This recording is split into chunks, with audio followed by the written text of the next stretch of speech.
The honourable member for Calgary-Mindapore. Mr. Speaker, the genocidal death cult of ISIL has claimed responsibility for today's terrible attacks in Brussels, leading the French President Hollande to say that Europe is at war with ISIS.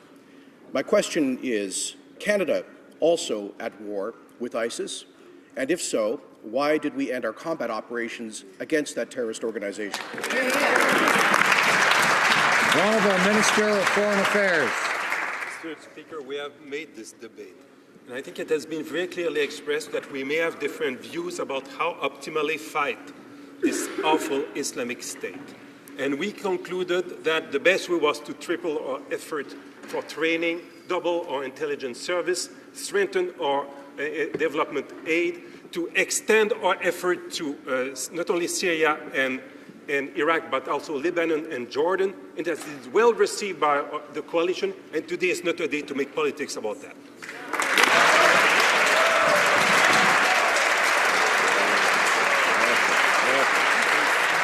I have a member for Calgary-Mindapore. I hope the minister is not suggesting that President Hollande was making politics in stating that Europe is at war with ISIS.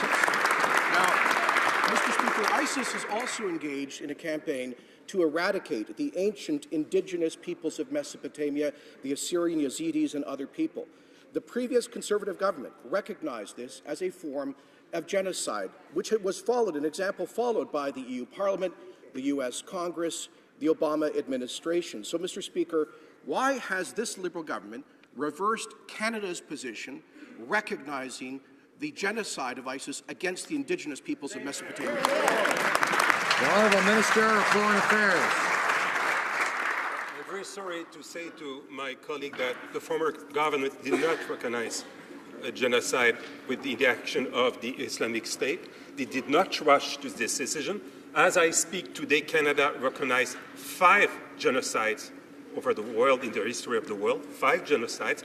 If we have to recognize a 6th one, it will be done properly with the view of the international organizations appropriate for that. And I remind him that this is the view also of the United States, of the EU, and also of the United Nations.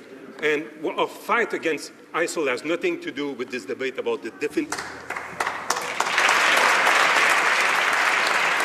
The honourable member for Calgary-Mindapore. Mr. Speaker, as a member of the former government, I assure the minister that he is mistaken, that I and other ministers did recognize the genocidal nature of what is happening. The 5 genocides to which he refers were recognized by motions of this House. We are asking this government as an executive action to recognize this reality. Monsieur le Président, le Parlement européen. Mr. Speaker, the European Parliament, the Obama administration and others have done so. Why is it that this Liberal government reversed Canada's position? Why is it denying the current genocide of these peoples in the Middle East?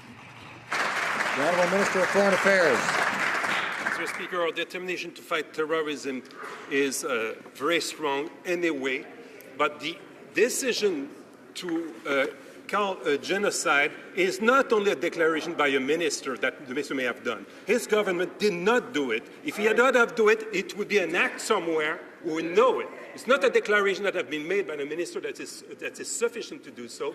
And Secretary Kenney said that we need to do additional research on it and to work with the international bodies. And it's what Canada is asking for, and it's what we are asking for.